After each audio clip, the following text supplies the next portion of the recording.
অবশেষে আজ শুক্রবার জুমার পর বেগম খালেদা জিয়ার মৃত্যু হয়। শুক্রবার তারা বাদ জুম্মা সারা দেশে। খালেদা জিয়া অসুস্থ, তাকে বিদেশে পাঠাও, আল্লাদের আর শেষ নাই। এদিকে আজ জুমার পর বেগম খালেদা জিয়ার মৃত্যু হয়েছে, এই নিয়ে সারা দেশ তুলপাড়। শেখ হাসিনা প্রকাশ্যে এসে বক্তব্য দিয়েছেন আজকে দুপুরে। সারা দেশেই এই মুহূর্তে সেনাপ্রধানের জরুরি অবস্থা চলছে। যে খালেদা জিয়াকে পদ্মা সেতু থেকে টুস করে ফেলে দিতে চেয়েছিলেন, যার অসুস্থতা নিয়ে ঠাট্টা তামাশার কোনো শেষ ছিল না, আজ সেই শেখ হাসিনাই দিল্লি থেকে জায়নামাজে দাঁড়িয়ে খালেদা জিয়ার জন্য চোখের পানি ফেলছেন।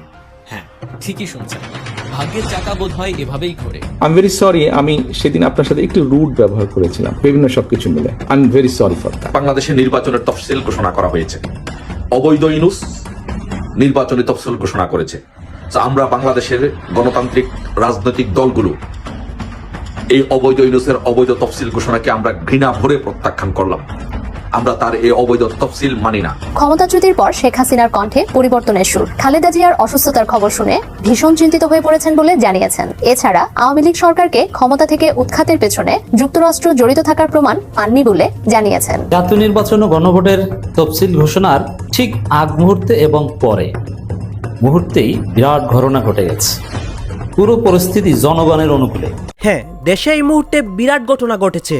আজ জুমার পর বেগম খালেদা জিয়ার মৃত্যুর ঘোষণা হওয়ার পর দেশে নতুন পরিস্থিতি হয়। অন্যদিকে গতকালকে নির্বাচনের তফসিল ঘোষণা হয়েছিল, এইটাকে কেন্দ্র করেও বিভিন্ন রাজনৈতিক দলের নেতাকর্মীরা আজকে রাজপথে নেমেছে। দর্শক শ্রোতা, বেগম খালেদা জিয়া গত 20 দিন যাবৎ হসপিটালে চিকিৎসাধীন অবস্থায় ছিলেন। এখন আমরা শুনতে পারি এই বিশাল ঘটনাটি, এবং অনেক সংবাদ এতদিন গোপন রাখা হয়েছিল সাধারণ মানুষের কাছ থেকে। আপনারা সম্পূর্ণ ভিডিও দেখবেন, বেগম খালেদা জিয়ার সকল সংবাদগুলো এই একটি ভিডিওতে ধারাবাহিকটি তুলে ধরবো। এবং আজকে রাজপথে কি হচ্ছে নির্বাচনের বিষয়ে, অন্যদিকে তারেক রহমান, মির্জা ফখরুল তারাও কিন্তু কঠিন একটি ঘোষণা দিচ্ছেন। আসলে আমরা কথা বাড়াচ্ছি না, আমরা সরাসরি ভিডিওর মূল আলোচনায় চলে যাচ্ছি। খালেদা জিয়া অসুস্থ, তাকে বিদেশে পাঠাও, আল্লাদের আর শেষ নাই। যে খালেদা জিয়াকে পদ্মা সেতু থেকে টুস করে ফেলে দিতে চেয়েছিলেন, যার অসুস্থতা নিয়ে ঠাট্টা তামাশার কোনো শেষ ছিল না, আজ সেই শেখ হাসিনাই নাকি দিল্লি থেকে জায়নামাজে দাঁড়িয়ে খালেদা জিয়ার জন্য চোখের পানি ফেলছেন। হ্যাঁ, ঠিকই শুনছেন, ভাগ্যের চাকা বোধ হয় এভাবেই ঘোরে। একসময় যিনি দাপটের সাথে বলতেন, খালেদা জিয়াকে যে বাসায় থাকতে দিয়েছি এটাই কি বেশি না, আজ তিনিই নাকি শুধু দিল্লিতে বসে আল্লাহর কাছে ফরিয়াদ করছেন খালেদা জিয়ার সুস্থতার জন্য। কেমন আছেন আপনারা? নিশ্চয়ই ভাবছেন এটা কি কোনো নতুন নাটক, নাকি অনুশোচনার আগুনে পুড়ছে ক্ষমতাচ্যুত সাবেক প্রধানমন্ত্রী।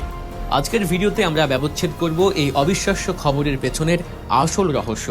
জানবো কিভাবে ক্ষমতার দম্ভ মাটির সাথে মিশে গিয়ে একজন লৌহ মানবীকে আজ দোয়ার কাঙ্গাল বানালো। ঘটনার সূত্রপাত ভারতের নয়াদিল্লি থেকে। দেশটির প্রভাবশালী বার্তা সংস্থা IANS বা ইন্দো এশিয়ান নিউজ সার্ভিস তাদের অনলাইনে একটি খবর প্রকাশ করেছে, যা মুহূর্তেই ভাইরাল। খবরে দাবি করা হয়েছে, গণ অভ্যুত্থানে ক্ষমতা হারিয়ে ভারতে আশ্রয় নেয়া শেখ হাসিনার কাছে সম্প্রতি একটি ইমেল পাঠানো হয়। সেই ইমেইলে তাকে জানানো হয়, বাংলাদেশে তার চির প্রতিদ্বন্দ্বী বেগম খালেদা জিয়ার শারীরিক অবস্থা অত্যন্ত সংকটজনক এবং তার নিরাপত্তা নিয়েও উদ্বেগ রয়েছে। স্বাভাবিকভাবেই সবাই ভেবেছিলেন এই খবর শুনে হয়তো সাবেক প্রধানমন্ত্রী তার পুরনো অভ্যাস মতো কোনো ব্যঙ্গাত্মক মন্তব্য করবেন কিংবা এড়িয়ে যাবেন, কিন্তু না। সবাইকে অবাক করে দিয়ে খবরের ভেতরের খবর বলছে, শেখ হাসিনা নাকি এই সংবাদে অত্যন্ত উদ্বিগ্ন হয়ে পড়েছেন। তিনি নাকি পাল্টা বার্তায় বলেছেন তিনি শুনে অত্যন্ত ব্যথিত এবং তিনি মহান সৃষ্টিকর্তার কাছে প্রার্থনা করছেন যেন বেগম জিয়া দ্রুত সুস্থ হয়ে ওঠেন। ভাবা যায়, এই সেই শেখ হাসিনা যিনি একসময় বলেছিলেন খালেদা জিয়ার অসুস্থতা নাকি ভান, আজ সেই তিনি বেগম জিয়ার সুস্থতা কামনা করছেন। কিন্তু কেন হঠাৎ এই পরিবর্তন, কেন? আসুন একটু ফ্ল্যাশব্যাকে যাই। খুব বেশি দিন আগের কথা নয়, 2018 সালের 8ই ফেব্রুয়ারি দুর্নীতির অভিযোগে বেগম খালেদা জিয়াকে কারাগারে পাঠানো হলো। কিন্তু তাকে রাখা হলো কোথায়? নাজিমউদ্দিন রোডের সেই পুরনো পরিত্যক্ত নির্জন কারাগারে, যেখানে পোকা মাকড় আর স্যাঁতসেঁতে দেয়াল ছাড়া আর কিছুই ছিল না। পরিবার, ডাক্তার, আইনজীবী সবাই বারবার আকুতি জানিয়েছিলেন একজন বয়স্ক সাবেক প্রধানমন্ত্রীকে এভাবে একা ফেলে রাখবেন না। কিন্তু তখন ক্ষমতার মসনদে বসে থাকা শেখ হাসিনার কানে সেই কান্না পৌঁছায়নি। বরং আমরা কি দেখেছি? আমরা দেখেছি সংসদে দাঁড়িয়ে সংবাদ সম্মেলনে বসে শেখ হাসিনা কিভাবে দিনের পর দিন খালেদা জিয়ার অসুস্থতা নিয়ে উপহাস করেছেন। যখনই বেগম জিয়ার উন্নত চিকিৎসার জন্য বিদেশে নেয়ার আবেদন করা হতো, তখনই শেখ হাসিনা আইনের দোহাই দিতেন। তিনি বলতেন, এতিমের টাকা মেরে খেয়েছে, তার আবার চিকিৎসার আবদার। তিনি বলতেন, আমি যে তাকে জেলের বদলে বাসায় থাকতে দিয়েছি, মানবতা দেখিয়েছি, সেটাই তো বেশি, আর কত চান? শেখ হাসিনার সেই দম্ভের ভিডিও ক্লিপগুলো আজও ইন্টারনেটে ভাসে। তিনি বলেছিলেন, খালেদা জিয়া নাকি মেকআপ করে হাসপাতালে যান, আর অসুস্থতা নাকি নাটক। আজ যখন IANS এর খবরে বলা হচ্ছে শেখ হাসিনা দোয়া করছেন, তখন সাধারণ মানুষের মনে প্রশ্ন জাগে, এটা কি আসলেই দোয়া, নাকি নিজের বর্তমান অসহায় অবস্থা থেকে সৃষ্ট কোনো ভয়? বিশ্লেষকরা বলছেন, শেখ হাসিনার এই কথিত উদ্বেগ বা দোয়ার পেছনে কাজ করছে এক গভীর মনস্তাত্ত্বিক চাপ। গত 5ই আগস্ট ছাত্র জনতার গণ অভ্যুত্থানে তিনি যেভাবে দেশ ছেড়ে পালাতে বাধ্য হয়েছেন, তা তার কল্পনারও বাইরে ছিল। আজ তিনি নিজেই দেশ ছাড়া, ক্ষমতা ছাড়া এবং বলা চলে এক প্রকার বন্দি জীবন কাটাচ্ছেন ভিন দেশে। অন্যদিকে বেগম খালেদা জিয়া, যাকে তিনি তিলে তিলে শেষ করতে চেয়েছিলেন, সেই খালেদা জিয়া আজ মুক্ত। যদিও তিনি অসুস্থ, কিন্তু দেশের মাটিতে তিনি আজ মুক্ত বাতাসে শ্বাস নিচ্ছেন। আর শেখ হাসিনা চোরের মতো পালিয়ে বেড়াচ্ছেন। একে কি বলে প্রকৃতির প্রতিশোধ? বিএনপির নেতাকর্মীরা কিন্তু বিষয়টাকে খুব সহজভাবে দেখছেন না। IANS এর এই খবর প্রকাশের পর বিএনপি মহলে মিশ্র প্রতিক্রিয়া দেখা দিয়েছে। অনেকেই মনে করিয়ে দিচ্ছেন সেই ভয়াবহ দিনগুলোর কথা। বিএনপির পক্ষ থেকে বারবার অভিযোগ করা হয়েছিল যে কারাগারে বেগম জিয়াকে স্লো পয়জনিং বা ধীরলয়ে বিষ প্রয়োগ করা হচ্ছে। তারা দাবি করতেন, শেখ হাসিনা চান না খালেদা জিয়া রাজনীতিতে টিকে থাকুক বা বেঁচে থাকুক। আমি ভেরি সরি, আমি সেদিন আপনার সাথে একটু রুড ব্যবহার করেছিলাম, বিভিন্ন সবকিছু মিলে। I am very sorry for that. একটা সময়ে তারেক রহমান ছিলেন দেশের একছত্র ক্ষমতার কেন্দ্রবিন্দু।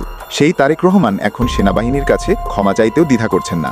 স্পেশাল সিকিউরিটি ফোর্স তথা SSF এর সাবেক মহাপরিচালক মেজর জেনারেল অবসর ফাতেমির রুমির কাছে অতীতের একটি ঘটনার জন্য প্রকাশ্যে দুঃখ প্রকাশ করেছেন তারেক রহমান। অতীতে কি এমন হয়েছিল যার কারণে তারেক রহমানকে এতটা বিষণ্ণ দেখা গেছে?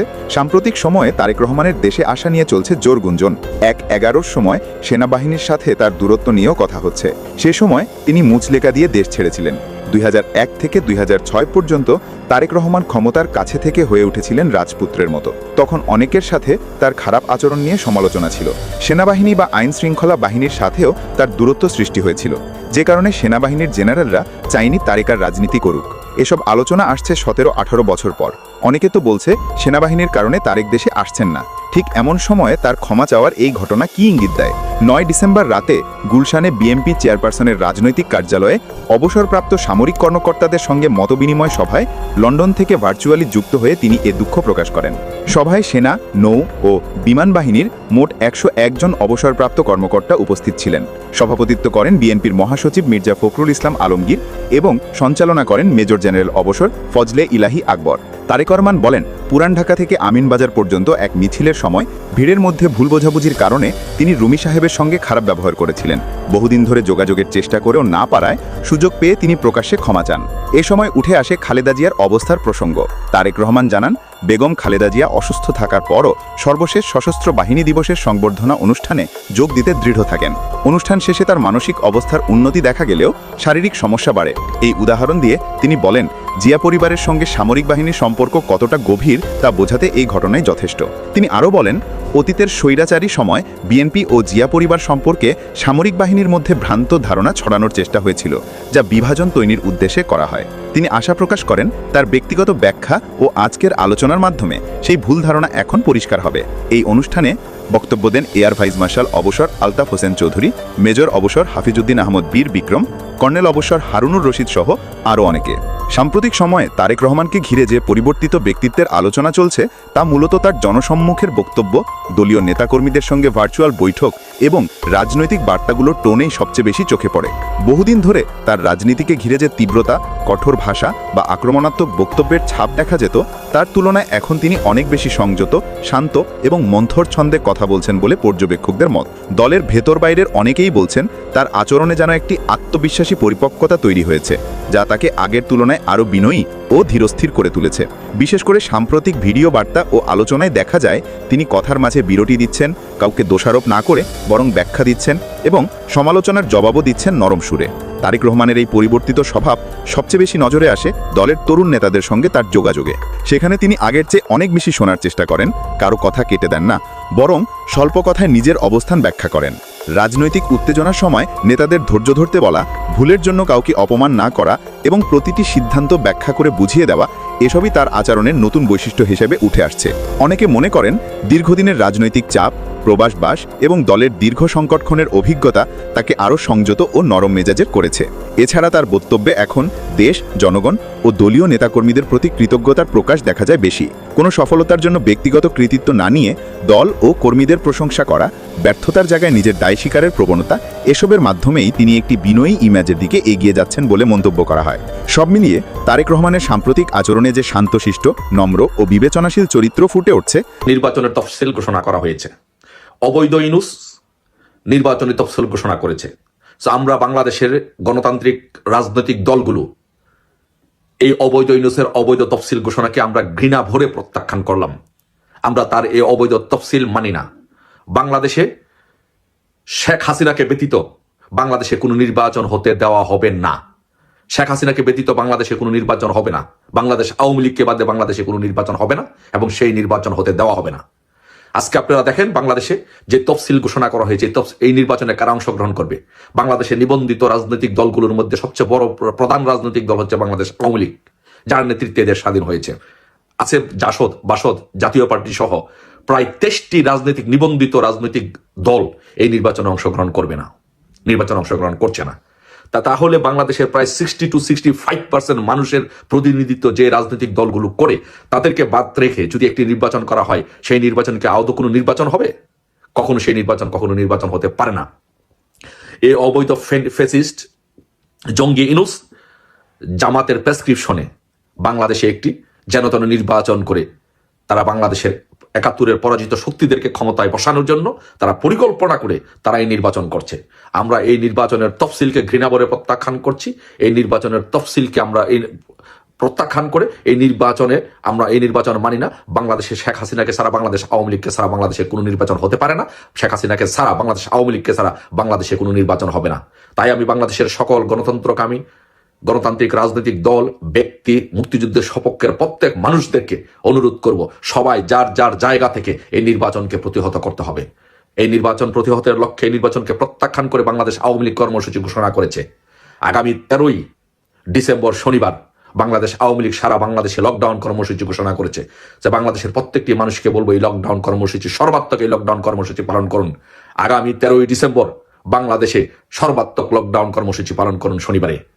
শেখ হাসিনা সংগ্রাম পরিষদের পক্ষ থেকে আমরা আমাদের নেতাকর্মীদেরকে নির্দেশ দিচ্ছি, সারা বাংলাদেশের নেতাকর্মীদেরকে নির্দেশ দিচ্ছি, পৃথিবীতে সকল অঙ্গ আমাদের যত কমিটি আছে সবাইকে নির্দেশ দিচ্ছি, যার যার জায়গা থেকে সর্বোচ্চটা দিয়ে বাংলাদেশ আওয়ামী লীগ ঘোষিত 13ই ডিসেম্বর শনিবার যে লকডাউন কর্মসূচি ঘোষণা করা হয়েছে সেই লকডাউন কর্মসূচিকে সফল করতে হবে। শেখ হাসিনাকে ছাড়া বাংলাদেশে আমরা কোনো নির্বাচন মানি না, আওয়ামী লীগকে ছাড়া আমরা বাংলাদেশে কোনো নির্বাচন মানি না। এই নির্বাচন করতে দেওয়া হবে না ইনশাল্লাহ। এই নির্বাচন, আমি একটি কথা বক্তব্য শেষ করার আগে একটি কথা বলে দিতে চাই। শেখ হাসিনাকে বিহীন নির্বাচন, আওয়ামী লীগকে বিহীন নির্বাচন কি জিনিস, এটা খালেদাকে জিজ্ঞাসা করেন যে 15ই ফেব্রুয়ারির নির্বাচন কি নির্বাচন হয়েছিল, কতদিন থাকতে পেরেছে, ফলাফল কি হয়েছিল।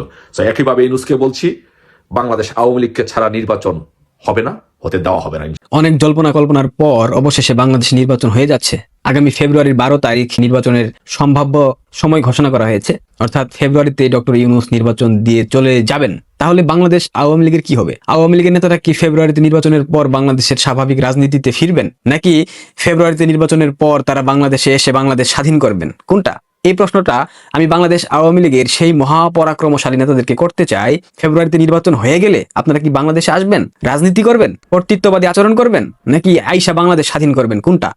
দয়া করে উত্তরটা আপনারা একটু দিয়ে যাবেন। আপনারা যারা সেই মহাপরাক্রমশালী নেতাদের অনুসারী, কর্মী, সমর্থক, আপনারাও একটু কমেন্টে গালমন্দ না করে একটু বলবেন, সেই মহাপরাক্রমশালী নেতারা কি ফেব্রুয়ারিতে নির্বাচনের পর বাংলাদেশে এসে স্বাভাবিক রাজনৈতিক প্রক্রিয়ার মধ্য দিয়ে রাজনীতি করবেন? একটা বাস্তব কথা বলি, অচল মুড়ির টিন চিনেন? ওই যে লক্কর ঝক্কর বাস আছে না, ওই মুড়ির টিন গুলা ঠিক বাসের মতো, মুড়ির টিনের শব্দ করলে পরে ঝনঝন ঝনঝন আওয়াজ করে, কিন্তু ওইটা দিয়ে রাজনীতি করা যায় না। এই অচল, অথর্ব, ব্যর্থ এই বুইরা যে একটা শ্রেণী আছে না বাংলাদেশ আওয়ামী লীগের, এদেরকে দিয়ে বাংলাদেশের রাজনীতি আর হবে না। আপনারা যত কিছুই বলেন না কেন, এই শ্রেণীকে সরাইতে হবে। মানুষের যৌবনের সময় যে তারুণ্য থাকে, যেই স্পৃহা থাকে, যে উৎসাহ থাকে, উচ্ছ্বাস থাকে, উদ্দীপনা থাকে, এসবের কোনো বিষয় বর্তমানের সেই বুইরা বাট্টা নেতাদের মধ্যে নাই। এই হেরে যাওয়া সৈনিক, এই হেরে যাওয়া সেনাপতি দিয়ে কি কখনো আবার যুদ্ধ পরিচালনা করা সম্ভব? আপনারা তো দেখলেন এখানে কি কথা হচ্ছে, অনেকেই কিন্তু অনেক কথা বলতেছে, অনেকে আলোচনা করতেছে, অনেকে সমালোচনা করতেছে দেশের বিভিন্ন অবস্থা এবং পরিস্থিতি নিয়ে। বিশেষ করে এখানে দেশের রাজনৈতিক প্রেক্ষাপট নিয়ে কথা হয়, আরও অনেক বিষয় নিয়ে সবাই সবার মন্তব্য প্রকাশ করে। দর্শক শ্রোতা, এই বিষয়গুলো দেখে এবং এই মন্তব্যগুলো দেখে আপনাদের কি মনে হচ্ছে এবং আপনাদের মন্তব্য কি? অবশ্যই আপনারা আপনাদের মন্তব্যটা আমাদের কমেন্ট বক্সে লিখে যাবেন। আর হ্যাঁ, তখন আপনাদেরকে আমরা যা কিছু দেখিয়েছি সব কিছু আমরা সোশ্যাল মিডিয়া থেকে সংগ্রহ করেছি। এখানে আমাদের নিজস্ব কোনো মন্তব্য নেই বা আমাদের নিজস্ব কোনো সিদ্ধান্ত নেই। সর্বশেষ আপনাদের কাছে আমাদের রিকোয়েস্ট থাকবে, আপনারা আমাদের চ্যানেলে নতুন দর্শক হয়ে থাকলে চ্যানেলটি সাবস্ক্রাইব করবেন এবং পাশে থাকা বেল বাটনটি বাজাবেন, যাতে করে নেক্সট ভিডিওটা সবার আগে আপনাদের কাছে পৌঁছে যায়। ধন্যবাদ।